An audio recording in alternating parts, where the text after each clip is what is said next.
ابھی میں بھی کچھ کہوں گا تو لوگوں کو برا لگے گا، لیکن یہ امام 12 نہیں ہے، بلکہ احادیث میں جو آیا ہے وہ آیا ہے کہ بنی اسرائیل میں 10 خلیفہ تھے، تو اللہ تعالیٰ نے حضور کو کہا کہ ہم تیری آل میں بھی 10 خلیفہ رکھیں گے۔ یہ تصور جو ہے خلفاء کا، یہ بنی اسرائیل سے آیا ہے۔ پھر وہ مسلمانوں میں آیا تو امام کا لفظ سامنے آ گیا، لیکن یہ جو لفظ امام ہے یہ کسی حدیث میں نہیں ہے۔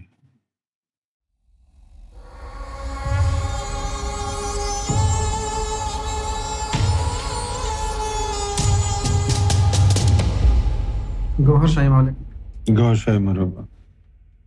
مالک ایک حدیث شریف ہے، اس کا اردو ترجمہ ہے کہ حضرت مولا علی کرم اللہ وجہہ سے روایت ہے کہ رسول اللہ صلی اللہ علیہ وسلم نے فرمایا، دریا یعنی ماورا نہر کے اس پار ایک شخص نکلے گا جس کا نام حارث بن حراس ہوگا۔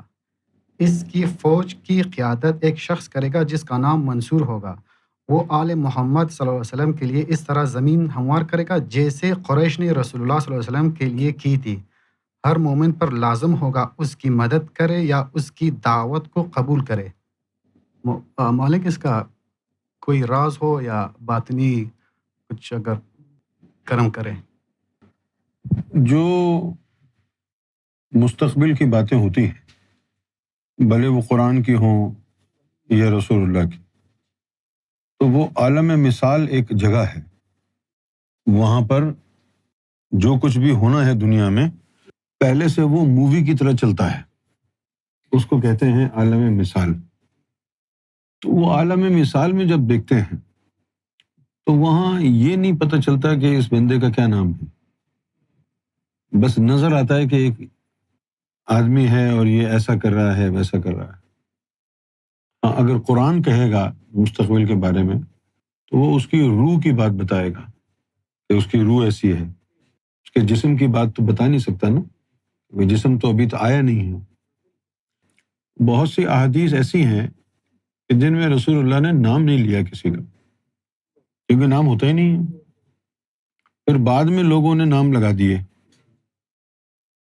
اب رہ گئی بات کہ امام مہدی علیہ الصلوۃ والسلام کا راستہ ہموار کرنا۔ دیکھو جی، امام مہدی علیہ السلام کے بارے میں باتیں تو بہت سے لوگ کرتے ہیں، خاص طور پر ہمارے شیعہ حضرات۔ ان کے بارے میں یہ گمان کیا جاتا ہے عالم اسلام میں کہ جیسے امام مہدی کا جو کانسیپٹ ہے وہ شیعوں کا ہے، اور جو ہمارے سنی علماء ہیں ان میں چند ایک ہی علماء ہیں جو امام مہدی علیہ الصلوۃ والسلام کے بارے میں بات کرتے ہیں، لیکن جو اکثر سنی علماء ہیں، خاص طور پر جو وہابی اور دیوبندی اہل حدیث سلفی مکتبہ فکر کے لوگ ہیں، یہ امام مہدی علیہ الصلوۃ والسلام کے کانسیپٹ کے کچھ زیادہ قائل نہیں ہیں، اور یہ جو ہے ایک خلیفہ کی بات کرتے ہیں۔ اب وہ جو خلیفہ کی بات ہے وہ میں نے آپ کو تفصیل سے پہلے سمجھائی ہے۔ یہ جو 12 یعنی امام ہیں، یہ کانسیپٹ آیا کہاں سے ہے؟ اچھا، اب یہاں پر لوگوں کی ڈپینڈنسی اور ریلائنس ٹوٹل حدیث پر ہے، تو وہ وہی باتیں کرتے ہیں جو حدیثوں میں لکھی ہوئی ہیں۔ ابھی میں بھی کچھ کہوں گا تو لوگوں کو برا لگے گا، لیکن یہ امام 12 نہیں ہے، بلکہ احادیث میں جو آیا ہے وہ آیا ہے کہ بنی اسرائیل میں 10 خلیفہ تھے، تو اللہ تعالیٰ نے حضور کو کہا کہ ہم تیری آل میں بھی 10 خلیفہ رکھیں گے۔ کسی نے پوچھا یا رسول اللہ کہ کیا وہ 10 کے 10 قریش سے ہوں گے؟ آپ نے فرمایا ہاں، وہ 10 کے 10 قریش سے ہوں گے، اور قریش کے بعد پھر مزید اس کو شارٹ لسٹ کر کے فرمایا کہ وہ میری آل سے ہوں گے۔ اس کے بعد مزید شارٹ لسٹ کیا کہ وہ فاطمہ کی نسل سے ہوں گے۔ تو اب یہ 10 خلیفہ کا جو تصور ہے یہ بنی اسرائیل سے چلا ہوا آ رہا ہے، اللہ تعالیٰ کی یہ جو ہے یہ انصاف پسندی ہے. اسحاق علیہ السلام کی نسل میں 10 خلیفہ بھیجے. اب اسماعیل ان کے بھائی ہیں جہاں سے حضور صلی اللہ علیہ وسلم آئے، تو چاہتا ہے کہ 10 ادھر بھیجے تو 10 ہی ادھر بھیجے. یہ تصور جو ہے خلفاء کا یہ بنی اسرائیل سے آیا ہے. پھر وہ مسلمانوں میں آیا تو امام کا لفظ سامنے آ گیا. لیکن یہ جو لفظ امام ہے یہ کسی حدیث میں نہیں ہے، کسی بھی حدیث میں نہیں ہے. جن احادیث میں ذکر آیا ہے مہدی علیہ السلام کا ان میں بھی نہیں ہے. صرف مہدی علیہ السلام لکھا ہے، امام مہدی نہیں ہے. اب واللہ عالم بالصواب کہ کیا شیعہ حضرات نے اپنی طرف سے مہدی علیہ السلام کے ساتھ امام لگا دیا، کیونکہ شیعہ تصور میں ان کے ہاں یہ ایک امامت ایک مقام ہے، اور صوفیہ کے ہاں امامت کا تصور نہیں ہے. صوفیہ کے ہاں ولایت کا تصور ہے، اور اصل چیز بھی وہی ہے، کیونکہ حضور صلی اللہ علیہ وسلم کو بھی کہا گیا تھا کہ مولا علی کی ولایت کا اعلان کرو، امامت کا اعلان تو نہیں ہوا تھا. اور جب شیعہ حضرات کلمے کے ساتھ ایک لفظ جوڑتے ہیں علی ولی اللہ، تو امام تھوڑی بولتے ہیں اس وقت، ولایت کا ذکر ہے نا. تو اہل تشیع کے ہاں ولایت کا تصور راسخ ہونے کے باوجود ان کے روز مرہ کی جو زبان ہے اس میں آیا نہیں کہ ولایت کوئی چیز ہوتی ہے، نہ ان کو معلوم ہے. ویسے تو اہل تشیع حضرات کو بڑا تکبر ہے کہ ان کے پاس بڑا علم ہے، لیکن ہم سمجھتے ہیں کہ ان کے پاس کوئی علم نہیں ہے. جب ان کو اپنا نہیں پتا، جس کے نام لیوا ہو، مولا علی کے نام پر جیتے مرتے ہو، پنجتن پاک کے نام پر جیتے مرتے ہو، لیکن جو مولا علی نے تعلیم عطا فرمائی ہے اس سے نابلد ہو، وہ تعلیم نہ تمہیں معلوم ہے نہ تم جاننا چاہتے ہو، تو محرومی ہے نا. ایک تو محرومی ہے اور ایک عقیدے کا غلط ہونا ہے. کیونکہ اگر آپ کا عقیدہ نہیں ہوگا کہ میں آپ کو کچھ دے سکتا ہوں تو آپ کبھی بھی نہیں مانگیں گے. تو اس کے باوجود کہ اہل تشیع حضرات مولا علی کی ولایت کا بڑا جوش اور ولولے سے ذکر کرتے ہیں، لیکن ان کو کچھ پتہ نہیں ہے. بہت سے شیعہ علماء ایسے بھی ہیں کہ اولیاء اکرام کی بارگاہ میں گستاخیاں کرتے ہیں کہ یہ فلاں ولی ہے، یہ فلاں ولی ہے. ہمارے نزدیک تو بس ایک ہی ولی ہے، وہی ہمارا مرشد ہے. ظاہر ہے مولا علی سے بہتر مرشد تو کوئی نہیں ہو سکتا، لیکن آپ تو صرف کہہ رہے ہیں نا، آپ کے مرشد ہے کہاں؟ وہ صرف کہنے سے تو مرشد نہیں بن جاتا. آپ کہیں کہ بھئی لال شہباز قلندر میرے مرشد ہیں، یہ آپ کا دعویٰ ہے نا. آپ کو فیض ہوا ہے، بیعت کی ہے؟ نہیں ہوا نا. نہ فیض ہوا نہ بیعت کی تو پھر کدھر سے مرشد ہے؟ یہ ہمارے لوگوں کے جو ہے ذہنیت ایسی ہے. پاکستان میں بھی جو لوگ ولیوں کی محبت میں، غوث پاک کی محبت میں 11ویں شریف پکاتے ہیں، نظر و نیاز کرتے ہیں 11ویں شریف، 2-4 دفعہ کرنے کے بعد ان کو بھی یہ لگتا ہے کہ وہ غوث پاک کے مرید ہو گئے. کچھ لوگ ہیں جو کسی خاص ولی کا عرس مناتے ہیں، 2-4 دفعہ وہ منا لیں تو سمجھتے ہیں وہ ان کے مرشد ہیں. تو معلوم یہ ہوا کہ ان کو پتہ نہیں ہے نا کہ مرشد اور مرید کا رشتہ کیسے بنتا ہے. جس کو چاہتے ہیں مرشد کہہ دیتے ہیں. اب جیسے عمران خان ہے، پوری پی ٹی آئی اس کو مرشد بولتی ہے، اس میں پڑھے لکھے لوگ بھی موجود ہیں. تعلیم کا فقدان. اہل تشیع حضرات کے ہاں بس یہ ہے کہ بس پنجتن پاک کی جو ہے عظمت بیان کرتے رہو، عظمت بیان کرتے. وہ تو اچھی بات ہے، وہ عظمت کے ساتھ اپنے آپ کو بھی تو سدھارو. عظمت بیان کرنا تو بہت اچھی بات ہے، لیکن اگر آپ یہ کہتے رہیں کہ بھئی فلاں آدمی کروڑ پتی ہے، فلاں آدمی کروڑ پتی ہے، کروڑ پتی ہے، بھئی یہی چیزیں چلاتے رہیں، کبھی یہ خیال نہیں آیا کہ اس کروڑ پتی سے لکھ پتی میں بھی بن جاؤں، میرے پاس بھی پیسہ آ جائے، تو کیا فائدہ ہوا آپ کو وہ سارا ڈھونگ رچانے کی؟ کیونکہ وہ یہ سمجھتے ہیں کہ شاید ان کو مولا علی سے عشق ہے. اب یہ زبانی کلام ہی ہے نا. پھر ان کا یہ خیال بھی ہوتا ہے کہ بھئی ہم تو مولا علی کے نام پہ، مولا حسین کے نام پہ زنجیر زنی کرتے ہیں، اپنے جسم کو لہو لہان کرتے ہیں ان کی یاد میں، ان کی محبت میں. لہٰذا یہ تو بہت بڑی قربانی ہے.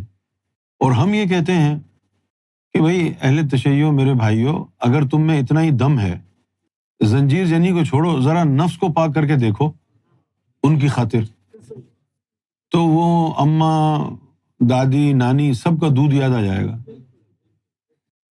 کیونکہ ایک دو دن زنجیر میں بلیڈ باندھ کے اپنے کمر میں مار لینا، تھوڑا بہت خون نکل جائے گا، یہ کون سی مردانگی ہے؟ مردانگی تو یہ ہے کہ آدمی جو ہے وہ اپنے آپ کو مٹا دے، اپنی ذات کی نفی کرنے کا علم سیکھے، وہ ہے مردوں کا کام یہ. لیکن ریئل ایشو کی طرف لوگ آتے کہاں ہیں؟ اور شاید اس لیے نہیں آتے کہ سب کے مقدر میں ایمان نہیں ہے. اب جتنے بھی اہل تشیع ہمارے بھائی ہیں وہ سب کو اپنے آپ کو مومن کہتے ہیں. اب اگر ان سے پوچھو کہ میرے بھائی تو اتنا بڑا عالم ہے، کیونکہ ایک شیعہ عالم مراد آباد سے آیا تھا بحث کرنے کے لیے کچھ سال پہلے، بڑا اچھل رہا تھا، کہنے لگا کہ یہ ثابت کرو کہ سرکار گوھر شاہی جو ہے وہ سید گھرانے سے ہیں، سادات میں سے ہیں. میں نے اس کو کہا تم یہ ثابت کرو کہ مولا علی سید ہیں.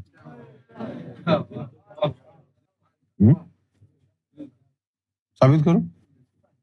نہیں ہے. پہلے آیا تو کہہ رہا تھا میں بہت بڑا عالم ہوں، دو میں نے بات کہی تو کہنے لگا نہیں میں تو سیکھنے آیا ہوں. اچھا، پھر ہمارا جو گیٹ اپ ہے، یہ پولو شرٹ ٹراؤزر پہن کے بات کرتے ہیں، وہ سمجھتے ہیں کہ ایسے ہی کوئی اٹھائی گیرا بیٹھا ہوا ہے، اس کو کچھ پتہ نہیں ہے. تو یہ بڑا ڈسیپٹیو ہوتا ہے لوگوں کے لیے، کیونکہ اگر ہم نے وہ چوغا پہنا ہو، لمبی داڑھی ہو اور پگڑ باندھا ہوا ہو، امامہ شریف باندھا ہوا ہو، تو پھر لوگوں کو لگتا ہے ہاں بھائی کوئی دیندار آدمی ہے. ابھی ایسی شکل کے اوپر کہاں دیندار لگتا ہے کوئی، اور لوگ اسی کو دیکھتے ہیں اور یہیں سے مار کھا جاتے. دوسری بات ہم نے اس کو یہ کہی کہ بھائی سید ہونا کون سا کمال ہے، ہم بھی تو کسی نبی کی اولاد ہیں. آدم صفی اللہ کی نسل ہیں، وہ نبی نہیں تھے؟ ہم بھی نبی کی اولاد ہیں، تم بھی نبی کی اولاد ہو، ہم بھی نبی کی اولاد. آدم صفی اللہ ہمارے سب کے باپ ہیں نا بھائی. یا تو آپ کہتے ہیں کسی اور کے نسل سے آپ آئے ہیں تو پھر الگ بات ہے. ہم بھی سادات میں سے ہیں، آدم صفی اللہ کی نسل ہیں ہم. آدم علیہ السلام بھی تو نبی تھے نا. یعنی اگر بالفاظ دیگر اگر دیکھا جائے در حقیقت تو ہر انسان بنگی ہو، ہندو ہو، سکھ ہو، عیسائی ہو، سب سادات میں سے ہیں، کیونکہ آدم کی اولاد ہیں. دراصل یہ دنیا ہے ایک ریوڑ کی طرح، جس کا ڈنکا بجایا گیا نہ 1400 سال. سمجھتے ہیں کہ وہ حرف آخر ہے، بس جو علم والے تھے وہ چلے گئے، جو ولایت والے تھے وہ چلے گئے. اس کے بعد اگر ان سب کا استاد بھی آ جائے تو وہ وہیں ہسٹری میں گھسے رہیں گے. حقیقت تو یہ ہے، امامت جو ہے وہ امامت ایک سینس میں لیتے ہیں، اور وہ سینس کیا ہے؟ لیڈر. جس سے قرآن شریف میں ہے کہ یوم محشر میں ہم ہر قوم کو ان کے امام کے ساتھ بلائیں گے. اب ان کی قوم کا امام کیا ہوگا؟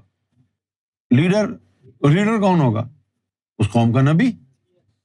جو بھی ہوگا، مرسل ہوگا، رسول ہوگا، یا اولو العزم رسول ہوگا، یا نبی ہوگا، جو ان کا لیڈر ہوگا. امام کا مطلب ہوتا ہے جو سب سے آگے ہو. اب اگر عربی میں یہ لفظ کہا جائے امامک، تو اس کا ایک ترجمہ تو یہ ہوگا کہ تمہارا امام، اور اس کا جو اوریجنل ترجمہ ہے وہ ہے تمہارے آگے جو ہے. اب تمہارے آگے لیپ ٹاپ ہے، اب وہ امام جو ہے لیپ ٹاپ کی طرف اشارہ ہو گیا. یا یہ کہا جائے امامہم، ان کے آگے جو ہے. اسی طرح ایک لفظ ہے خلف، اسی سے خلیفہ نکلا ہے. خلفہم، ان کے پیچھے. تو اب تصور ایک امام کا آ گیا جو آگے ہے، ایک خلف کا آ گیا جو پیچھے ہے۔ خلف سے خلیفہ نکلا ہے جو کسی رسول کے بعد پیچھے آتا ہے اس دین کو سہارا دینے کے لیے، خلیفہ خلف سے نکلا ہے۔ لیکن اب یہ تو راز جو ہیں وہ روحانیت میں ہیں، باطن میں ہیں، یہ کتابوں میں تھوڑی لکھے ہیں جو اب کوئی ان کو پڑھ کے بیان کرے گا۔ تو امام لفظ احادیث میں استعمال نہیں ہوا، صرف اور صرف مہدی استعمال ہوا ہے یا خلیفۃ اللہ۔ جیسے کہ سورہ رعد ہے، یہ سورہ رعد اللہ تعالیٰ نے جو اتاری ہے، رعد کا مطلب ہے چیختی ہوئی آواز۔ یہ جبرائیل کی اس آواز کو رعد کہتے ہیں کہ جو امام مہدی کا اعلان کرتے وقت وہ چیخ کے کہے گا۔ لوگ حدیث پڑھ کے یہ سمجھتے ہیں کہ وہ آواز آئے گی ہم سن لیں گے، وہ آوازیں تو روز دیتا ہے، سنتے ہو تم؟ وہ آوازیں انہی کو آئیں گی نا جن کے باطن روشن اور منور ہیں، جن کے باطن روشن اور منور ہیں انہی کو وہ آواز آئیں گی۔ تو وہ جو آواز آئے گی، ایک حدیث شریف میں لکھا ہے کہ امام مہدی علیہ الصلوۃ والسلام جب چلیں گے تو بادل ان کو سایہ کریں گے، اور ایک فرشتہ ساتھ ساتھ چلے گا جو کہے گا کہ اس کی فرما برداری کرو، ھذا مہدی خلیفۃ اللہ، یہ اللہ کا خلیفہ ہے مہدی علیہ السلام۔ لیکن اہل تشیع کے ہاں جو تصور امام کا ہے، جیسے کہ امامت چلی آ رہی ہے، ایک امام، دو امام، تین امام، چار امام، ہے نا، تو اس طرح کر کر کے انہوں نے کہا کہ جو 12واں امام ہوگا وہ ہوں گے مہدی علیہ السلام۔ لیکن امام تو اہل بیت میں بہت سارے گزرے ہیں، بہت سو کو جن کو اللہ نے چنا تھا تم نے رد کر دیا، اور اپنی مرضی سے تم نے امام کسی کو بنا کے بیٹھ گئے۔ اب جو اہل تشیع کے ہاں اماموں کی جو فہرست ہے، اس فہرست میں امام حسن کی اولاد کہاں گئی؟ تو وہ فہرست غلط ہے نا۔ ہم کسی کی دل آزاری نہیں چاہتے ہیں نا، اس لیے بولتے ہی نہیں ہیں، دل آزاری مقصد نہیں ہے ہمارا، اس لیے خاموش بیٹھے ہیں۔ ورنہ امام حسن علیہ الصلوۃ والسلام کی اولاد بھی ہے، اس میں بھی امام آئے ہیں۔ تو امام زید بھی تھے، وہ جو اشنا اشری والے ہیں وہ ان کو نہیں مانتے۔ تو معلوم یہ ہوا کہ اماموں کی جو تعداد ہے یہ تم نے اپنی طرف سے معین کی ہے یا اللہ کی طرف سے یہ معین ہوئی ہے؟ ہو سکتا ہے تم نے جس کو امام مانا ہوا ہو اللہ کی طرف سے وہ امام ہو ہی نہ، اہل بیت میں سے کوئی اور امام ہو، اور ایسا ہوا ہے۔ خاص طور پر دو بڑی تبدیلیاں آئیں باطن میں۔ ایک تو اس وقت آئی، میں اپنی طرف سے کچھ نہیں کہوں گا، صرف دو واقعات بتاتا ہوں۔ ایک تبدیلی اس وقت آئی جب امام جعفر صادق علیہ الصلوۃ والسلام ڈیوٹی پر تھے۔ ان کے دور میں امت سے ایک شخص اٹھا اور وہ امام ابو حنیفہ کہلایا۔ انہوں نے جا کے امام جعفر صادق کے قدموں میں زانو ادب بھی طے کیے، ان سے اکتساب فیض بھی کیا، ان سے علم بھی حاصل کیا۔ یہ وہ وقت تھا جب اہل بیت سے امامت نکل کے امت میں گئی تھی، ظاہری امامت، اور پھر جب غوث پاک تشریف لائے تو اس وقت باطنی امامت بھی اہل بیت سے نکل گئی اور غوث پاک کے پاس آ گئی۔ 9 امام تھے جن سے ساری روحانیت لے کے غوث پاک کو دے دی گئی۔ تو اب ظاہری طور پر بھی امت میں چلی گئی تھی، باطنی طور پر بھی امت میں چلی گئی تھی، آپ ابھی تک اس میں لگے ہوئے ہیں۔ لیکن یہ باتیں سمجھ میں کیوں نہیں آئیں گی؟ یہ باتیں سمجھ میں اس کے آتی ہیں جس کے دل میں اللہ کا نور آ جاتا ہے، اور جب دل میں شیطان بیٹھا ہو تو یہ باتیں وہ تمہیں کبھی بھی سمجھنے نہیں دے گا کہ اگر میں نے ان باتوں کو کلیئر کروا دیا، ہونے دیا کلیئر ان کے ذہنوں میں، تو پھر یہ صحیح راستے پہ چلنے لگیں گے، پھر یہ فیض کے لیے ادھر ادھر مرشد کی تلاش کریں گے۔ ابھی ان کو اسی گمان میں رکھو کہ تمہیں فیض کی کیا ضرورت ہے، تم تو اہل بیت کے چاہنے والے ہو، تمہارے مراتب تو ویسے ہی بلند ہیں، ابھی اس مغالطے میں ڈالا ہوا ہے۔ اہل بیت کے چاہنے والے ماننے والے سے کچھ نہیں ہوتا. کس سے ہوتا ہے؟ اہل بیت کے سے فیض حاصل کر کے مومن بننے والے کو فائدہ ہے. جس کو مولا علی کے سینے کا فیض ہوا ہے وہ فائدے میں ہے. اور صرف زبان پر ہی علی علی یا حسین حسین ہے، زبان پر ہی ہے، دل کے اندر نہیں اترا. تو زبان سے تو لوگ اللہ اللہ بھی کر رہے ہیں نا، زبان سے تو لوگ درود شریف بھی پڑھ رہے ہیں نا، تو کیا وہ اللہ تک پہنچ گئے؟ اس زبان سے اللہ اللہ کرنے سے وہ اللہ والے نہیں بنے. تو تم زبان سے علی علی کر کے علی والے کیسے بن سکتے ہو؟ بھئی جب اللہ اللہ کرنے والے اللہ کو نہیں ڈھونڈ پائے زبانی طور پر، تو تم علی علی کر کے علی والے کیسے بن سکتے ہو؟ صرف زبانی کلامی کر رہے ہو نا. دل میں اتارو، مرشد کامل کی تلاش کرو جو تمہارے دل کے اندر مولا علی کا نام اتارے، اس کا رگڑا لگے، اس کا فیض ہو. پھر دیکھو مولا علی کے کیسے دیدار ہوتے ہیں، دھڑا دھڑ. تعلق جڑے گا تو ہوں گے نا. زبانی کلامی کہتے رہو، اس سے کیا ہوتا ہے؟ زبان سے کہہ بھی دیا لا الہ تو کیا حاصل؟ دل و نگاہ مسلمان نہیں تو کچھ نہیں. اسی طرح بھی سنیوں نے قادری بنے ہوئے ہیں، سب پتہ ہی نہیں ہے کہ قادری ہوتا کیا ہے. قادری بن کے اور مسواک کی سنت پر عمل. ابے قادری تو قلب کی سنت پر عمل پیرا ہوتا ہے. یہ کیسے قادری ہیں جو مسواک کی سنت، داڑھی کی سنت، امامہ شریف کی سنت، یہ ساری سنتیں بیکار ہیں جب تک یہ سنت دل زندہ نہ ہو. اس کو زندہ کرنا ہے، کیونکہ رسول اللہ نے فرمایا ینام عینی، میری آنکھ سوتی ہے، ولا ینام قلبی، لیکن میرا قلب نہیں سوتا. یہ بھی تو سنت ہے نا. رسول اللہ نے اللہ کا دیدار کیا، وہ سنت نہیں ہے. پہلے دیدار والی سنت کر لو، پھر بعد میں داڑھی رکھ لینا. ہماری مسلمانی تو ختنہ کرانے میں رہ گئی ہے، داڑھی رکھنے میں رہ گئی ہے. بس بائبل میں بھی آیا ہے یہ کہ ایک مددگار آئے گا. بائبل میں، احادیث میں بھی ہے کہ امام مہدی علیہ الصلوۃ والسلام کا ایک معاون ہوگا، وہ ان کا راستہ ہموار کرے گا. ان کا راستہ ہموار کرنے سے مراد کیا ہے؟ ان کا راستہ ہموار کرنے سے مراد یہ ہے کہ سنوریہم آیاتنا فی الآفاق وانفسہم حتی یتبین لہم انہ الحق، کہ اللہ نے تو ہورائزن میں، افق پر اس کی نشانیاں ظاہر کر دیں.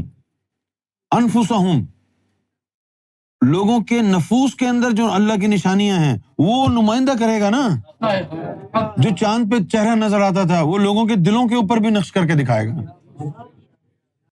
جو چاند پر چہرہ تھا وہ لوگوں کے دلوں پر بھی، تبھی وہ نشانی پوری ہوگی نا. سنوریہم آیاتنا فی الآفاق وانفسہم، اللہ آفاق میں، آسمانوں میں اس کی نشانی دکھائے گا، اور ان کی جانوں میں وہ جو نمائندہ، وہ جو چاند سورج حجر اسود پہ تصویر ہے اللہ نے دی ہے، اس کا کام یہ ہوگا کہ وہی جلوے لوگوں کے دلوں میں اتارے، لوگوں کو فیض ہو، امام مہدی کا فیض دے، سینے منور ہوں، دلوں میں نور آئے، نفوس کو پاک کرے. پھر جب لوگوں کے دلوں سے گواہی نکلے گی، یہ ہے امام مہدی کا راستہ کلیئر ہونا. ابھی تو لوگوں کا دار و مدار کس پر ہے؟ آپس میں لڑتے ہیں نا. سنیوں کو کانسیپٹ آف مہدی کچھ اور ہے. کیوں؟ جب حدیث بتانے والی زبان مصطفیٰ ایک ہے تو پھر کانسیپٹ مہدی کے دو کیسے ہو گئے؟ ہے نا. جب بھیجنے والا اللہ ایک ہے تو آنے والے مہدی دو کیسے ہو گئے؟ کیونکہ نہ شیعوں نے پوری بات بتائی نہ سنیوں نے. ایک ہی بات کہے چلے جا رہے ہیں بار بار کہ دنیا ظلم سے بھری ہوگی، وہ انصاف دینے کے لیے آئیں گے. اور قسم خدا کی رسول اللہ نے یہ بات کہی نہیں تھی. انہوں نے کہا کہ دنیا ظلمت سے بھری ہوگی، ظلم سے نہیں. وہ بھئی وہ ظلم مٹانے آئے، ان کا یہی کام ہے ظلم مٹانا. اللہ سے کون ملائے گا؟ وہ اللہ سے مٹانے آئیں گے یا ظلم مٹانے آئیں گے؟ یعنی آپ یہ کہنا چاہ رہے ہیں کہ اللہ تعالیٰ نے دنیا سے ظلم ختم کرنے کے لیے مہدی علیہ السلام کو بھیجا ہے، اللہ سے ملانے کے لیے اللہ کو پرواہ نہیں ہے. بولے ان بیچاروں پہ ظلم ہو رہا ہے اس لیے مہدی علیہ السلام کو بھیج دو، یہ انصاف سے بھر دیں گے، بھلے چاہے گمراہ رہیں، انصاف مل جائے ان کو. یہ کیسا بیہودہ کانسیپٹ ہے، ایک ایسا کافرانہ مشرکانہ کانسیپٹ ہے. ظلم کی بات ہی نہیں تھی، ظلمت کی بات تھی کہ دنیا ظلمت، لوگوں کے دلوں میں ظلمت ہوگی، اور انصاف کیا کریں گے؟ وہ یہ نہیں دیکھیں گے کہ یہ مستحق ہے یہ نہیں ہے، وہ سب کے دلوں سے ظلمت نکال دیں گے۔ یہ نہیں دیکھیں گے یہ مذہبی ہے، یہ گناہگار ہے، یہ شیعہ ہے، یہ سنی ہے، یہ ہندو ہے، یہ سکھ ہے، یہ مسلم ہے، یہ عیسائی ہے، نہیں، جو بھی سامنے آیا اس کے دل سے ظلمت نکال کے نور بھر دیں گے۔ یہ ہے انصاف مہدی علیہ السلام۔ اگر ظلمت اور انصاف کی بات ہوتی تو عمران خان امام مہدی ہوتا، تحریک انصاف بنائے۔ یہ الگ بات ہے کہ اس کو خود کو انصاف نہیں مل رہا۔ پاکستان کی قوم بڑی بغیرت قوم ہے، اس کو اگر کوئی لوٹے اس کی عزت کرتے ہیں۔ ایسا لیڈر عمران خان جیسا دوبارہ نہیں آئے گا، ایسا ایماندار لیڈر، غیور۔ یہ تو پٹھان قوم کے لیے فخر کی بات ہے۔ دیکھو اس کا کیا حال کیا ہوا ہے بیچارے کا، اور کوئی اٹھ نہیں رہا اس کے لیے۔